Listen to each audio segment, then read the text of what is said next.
Unfortunately, many students are still getting suspended when caught with tobacco.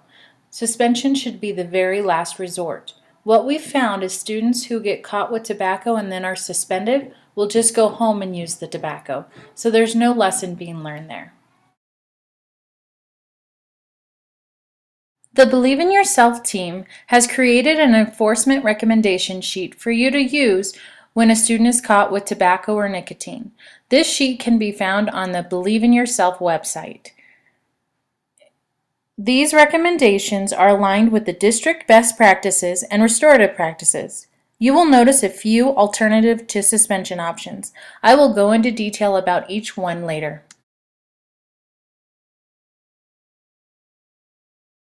When a student is caught for the first time using tobacco or nicotine, we recommend that you take away the tobacco or nicotine, contact parents, and the school resource officer. It is against the law for students to even possess tobacco in Douglas County, so please make sure you contact law enforcement. Ask restorative questions and email answers home to have parents and students discuss.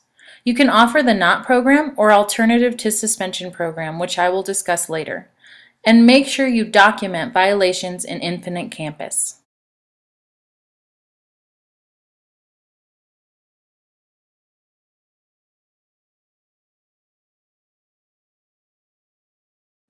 Like the first offense, you'll need to take away the tobacco or nicotine, contact your SRO, and also document violations in Infinite Campus. The difference now is students are required to complete an alternative to suspension program, or they may volunteer to join the NOT program. Parents will need to come in for a restorative practice conference.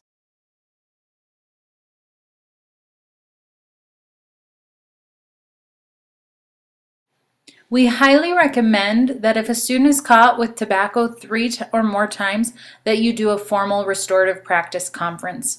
Anybody who is impacted by the student using tobacco will need to come to this meeting, and it does need to be run or facilitated by somebody who has had the formal training on the formal conferences. This might be, the third offense might be the time where you do an out-of-school suspension. And also remember, you can always offer the NOT program and make sure you document it in Infinite Campus. I just wanted to remind you that those recommendations align with Douglas County's best practices and their restorative practices as well. Now I'd like to go over some of those alternative to suspension options. The first one is the one that I would actually recommend. It's 4 sessions, 50 minutes long. It does need to be run by an adult facilitator, but they do not need any training. Everything they need is in this packet. And if you're interested in this, I have it in PDF form if you would like me to email it to you, or I can send you a hard copy as well. This is a great option because it doesn't require the kids to quit. So they're not going to be as apprehensive as if it were telling them they had to.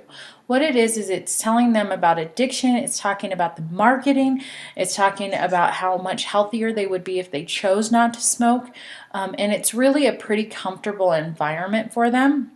This is great for multiple kids. If you have multiple kids with tobacco, you can do a small group or you can do one-on-one. This one is the one I would recommend if you have the time to do it. If you do not have the staff to be able to do the sessions from the American Lung Association, the next recommendation I have for you are these journals made for students. They have the information that the sessions have in them on each page, and the students reflect on it, and kind of in the book they kind of write down how they're feeling. These can be done independently. One thing that you do need to think about is how are you going to hold the kids accountable. You could check them once a week. You could have them write a reflection. One great thing is maybe have the parents reflect with the kids after the kids have written in it. But do keep in mind that we do want to try and respect the students' privacy. So maybe a reflection sheet or discussing with parents might be a great option. One of the biggest difference between this and the session is the session doesn't require the kids to quit.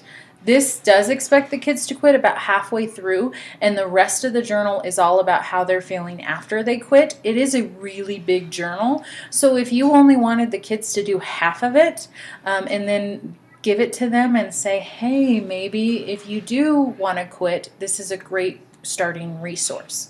Again, this one is great if you don't have the staff to facilitate the first session.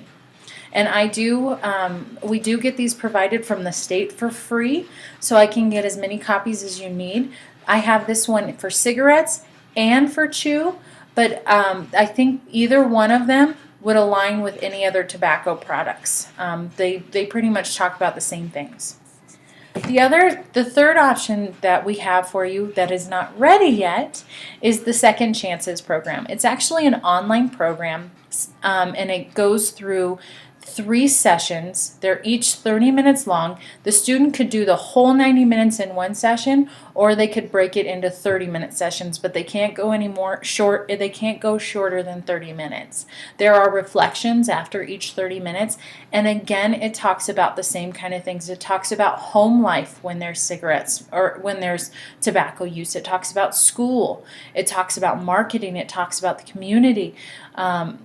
So again, another great option. As soon as it becomes available, I will put it on the Believe in Yourself website. I will contact deans to let them know it is available.